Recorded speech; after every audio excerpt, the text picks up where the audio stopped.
I don't know the women's names who I'm always passing by on my street.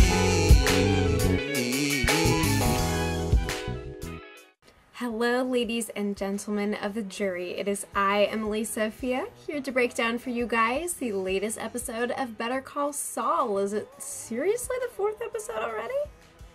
We are that far in. I am excited.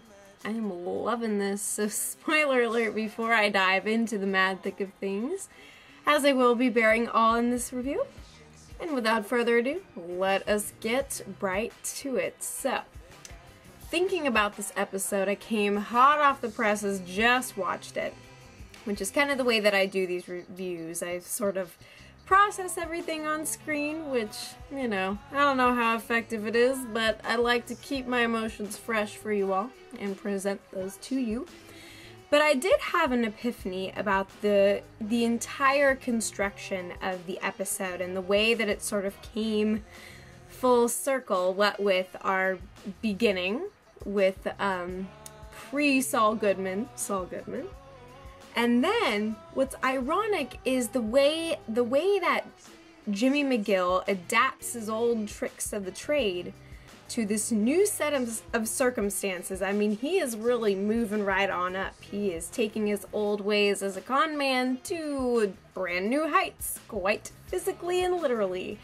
But what's fascinating is that in the encounter with the stranger, back in his old days of bad haircuts and badder than bad ways, we see that he introduces himself as Saul Goodman, you know, and he iterates the Saul Goodman that we've all come to love about his character. So there's Saul Goodman for you. Pre-Saul Goodman, Saul Goodman. But in the circumstances in which we find him in the present, where he is fighting for his own name, not for Saul Goodman. What's fascinating, of course, is that he applies the same old con that Saul Goodman, or Slippin' Jimmy, would pull, and he is taking it to a whole different level, where he's fighting for his identity. But in order to do so, he's constructing a different identity entirely. Does that make any sense? So it goes from abandoning the name to play the game to fighting for his name to play the game. You know, so it's quite fascinating to see that progression in this single episode, but I'm really enjoying the use of flashbacks here. I think that they're very effective, not only in showing us how Sir Bob Odenkirk can rock an awful wig, but we also get to really see how his past informs his present and is really leading him on the path that we are going to find him in, or that we found him in Breaking Bad. And yet, I have to say it again, I'm gonna say it every freaking week, like a brunette broken record player, but it is the dream team of Vince Gilligan, Peter Gould, and Bob Odenkirk that make all of this so believable, the tension so palpable and tangible, and that makes us question Jimmy's motives at every angle. Because honestly, I didn't even see the whole billboard stunt coming. I mean, it was quite clear and obvious that he was looking to make this big, pithy, melodramatic moment of, oh, the American dream, I am the lowly citizen getting squashed by corporate greed and, you know, having his name stripped from him, and then a man who is trying to strip his name from the billboard falls, and Jimmy comes to the rescue. And it's also fascinating to see, too, how in the previous week's episode, we saw him saying that he's not a hero, and yet here it is, right on the front page of the morning paper. You can't freaking miss it. Local lawyer is the hero of the day. Stickler for justice arises, you know. He really needs to get a cape or something, because he is becoming some sort of hero. In a way. But it's really interesting to see that struggle as he is crafting this identity of, who am I?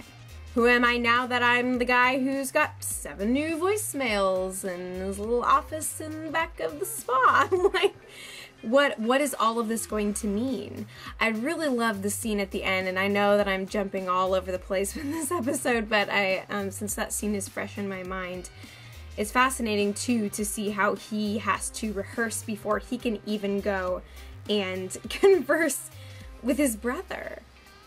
Because Chuck knows the nature of Saul Goodman's game. He knows full well the theatrics and the exploits and pursuits that he has had to dig Jimmy out of his own self-made graves, I imagine, several times. And so he knows the stunts, knows the way that this works.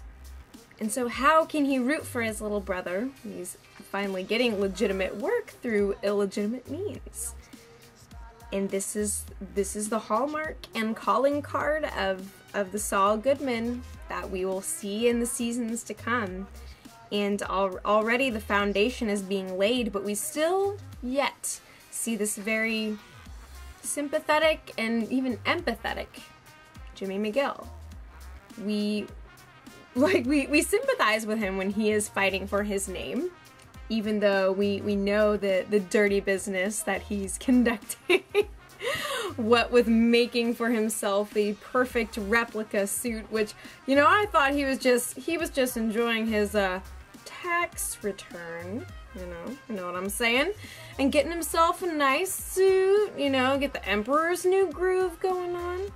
I was seeing that and feeling that, and then the entire gambit unfolds time and time again throughout the episode, and I am constantly kept guessing, and maybe I'm just stupid, but I still guess, I still wonder, because we see these shimmering golden parts of his heart, and we see the shadowy, murky waters beneath, but it's such an enthralling interplay of these complex parts of this character. Just totally, it's such a pleasure to watch unfold, and it's precisely everything that I wanted for this show to be. And I think too, it was very interesting how the previews for this week's episode actually led us to believe that the threat of the week was going to be Nacho, but I think that's gonna be, it's a ticking time bomb for sure, but I think it's gonna be a bit of a sleeper hit as far as any retaliation on the part of Nacho and company, Nacho and Tuco and the boys. But yeah, so I think that that's something that is going to be coming down the road. As for now, he has got bigger fish to fry, that being the law firm that is attempting to strip him of his name. But it's fascinating still, because he's eventually going to be shedding that part of himself entirely, at least as far as the public eye is concerned. So what's going to be interesting to see the further we go is the more Saul Goodman begins to emerge. You know, where does Jimmy McGill go? What becomes of James? Into what dark corners does he recede? What kind of double life is this going to look like? And especially to compare that to the double life that we saw Walter White lead, you know? It's gonna be crazy. It really is. But going back to his final exchange with his brother, I find everything that's going on with Chuck to be incredibly tragic. I mean, there's this black comedic element about, you know, about this man who has seen success, who has been a functional part of society, and yet here he is suiting up in his freaking interstellar space blanket to run across the street and snatch up the morning paper and go careening back to his house and throwing himself down, and I love the camera work. The cinematography in that last part was fantastic, because we're really seated in the consciousness and the perspective of Chuck, and to see just the sheer panic that he experiences, to be outside in this electromagnetic radiated world, and getting thrown into that violence really makes the tragedy of what's unfolding here that much more intense. And I do sense that things are really going to be going in a rough direction for him and Jimmy. But yeah, so he does ultimately discover that his do-gooder brother has done a not do-gooding thing, for lack of better words. And so we're going to deal with the fallout of that next week, inevitably. I really enjoyed the friendship between Jimmy and Kim that we have gotten to see unfold. Jimmy Kimmel. That can be their shipping name. Those of you Tumblr fans out there, if you catch the lingo. But I really like Kim's whole approach to Jimmy, because I think that she really mirrors a lot of our own reactions and feelings towards Jimmy too, and so she kind of provides like a vehicle for all of our emotions and the things that we are thinking and processing, because I mean, she sees him in a lot of ways for who he is, what he's doing on the surface, and his heart and core, you know?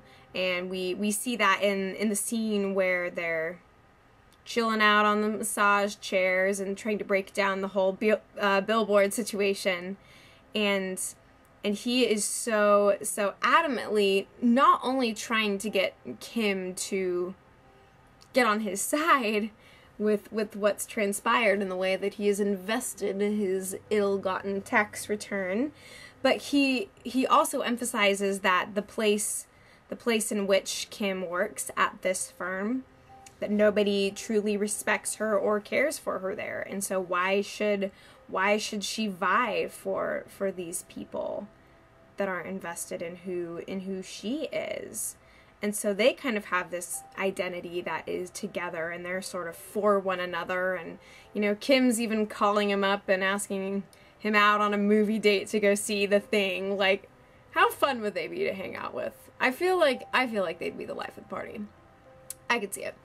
And I do sense that we're going to definitely be getting a Friends with Benefits plot that will be expanded in the episodes to come. But yeah, I very much enjoy Kim's approach, her kind of cool, silent demeanor, but she knows exactly when to speak up, and she knows she's even just ever so slightly mesmerized when she sees the stunt that Jimmy has pulled off. And you know, whereas the bigwig at the law firm is livid, she's gonna like, yeah, 10 out of 10. You done good, Jimmy. You done good. So that was a really cool element that we got to see this week.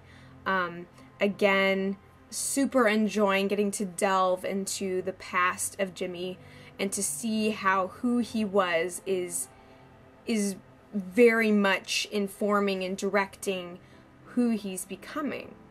Still got a conscience, still very much at war with himself, and we see too in that initial scene with the Kettlemans and in the woods, they're trying to negotiate a deal. That whole discussion, good freaking Lord, that just tickled my funny bone, like, so ridiculously much. They're talking about how they deserve this, they've earned their keep, holidays, weekends, slavery. They're just like word vomiting all over Jimmy, who has trudged for miles upon miles to find them here, and he's just sitting here absolutely baffled, and he conveys later to Mike as he's cruising through the parking lot that it's kind of tragic how stupid these villains can be.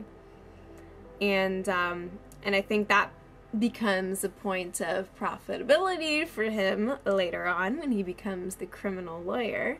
But yeah, that was quite quite a hysterical scene. I do look forward to more of the client relationships that Jimmy's now going to start picking up. I don't think that it's going to become formulaic or that we're going to see like a different client every week. That really doesn't strike me as the kind of show that we're dealing with. So I'm not going to worry about that. Thus far, everything has been so fresh and nostalgic all at once. It's so very much a part of the universe that I fell head over heels for and miss so dearly with Breaking Bad. I think that the writers, the directors, producers, everybody is firing on, on all cylinders in this series so far. I'd love to hear you guys' thoughts, so please do drop them in the comments and we shall discuss there. I am sure that there are many little nuances and things that I didn't get the chance to talk about in this video, but of course that is where you guys come into the mix. So we get to go. And then of course we had this week another obligatory the desperate phone calls scene. I think that that's going to be kind of a staple ritual in the show, but with a show like Better Call Saul, I think that you really can get away with the whole montage sequence ordeal, because while it's kind of awkwardly executed in some settings and shows, it fits so well into the Better Call Saul universe, because Saul is he is constantly running his mouth. And so we see the nature of this front that he puts up. We see the nature of his passion and his dedication to surviving, quite possibly even thriving. We get to see him do a little bit of laundry. There's just lots of goodies in this episode. Lots of neat character development and not character development, and I think that we really will be reaching a crisis point with Chuck very soon. Again, I think it's good for us as the audience to experience what he is experiencing, and to see how Jimmy is trying to protect his brother is both admirable and very depressing, because they can't have this completely earnest relationship with the trajectory of Jimmy's entire life. I think they could be headed for a cliff, and it makes me really ridiculously sad, but fascinating things are afoot. I keep using that word and I can't stop because it's all just so it's so juicy. There's so much to think about and to process with the show. Lots of good things, lots of good things. I cannot thank you enough, Vince, for putting your heart and soul into this. I dare say Bob is going to be knocking out the Emmys next year. That's for freaking sure. Light the Breaking Bad torch. Get the oh, it'll be good. He's putting it all in, and I love it. Okay, I'm gonna leave you all now. Do comment below. Talk about the things that I forgot to talk about, because I'm a tired idiot, and it'll be good. Thank you guys so much, and as always, I will be back before you know it.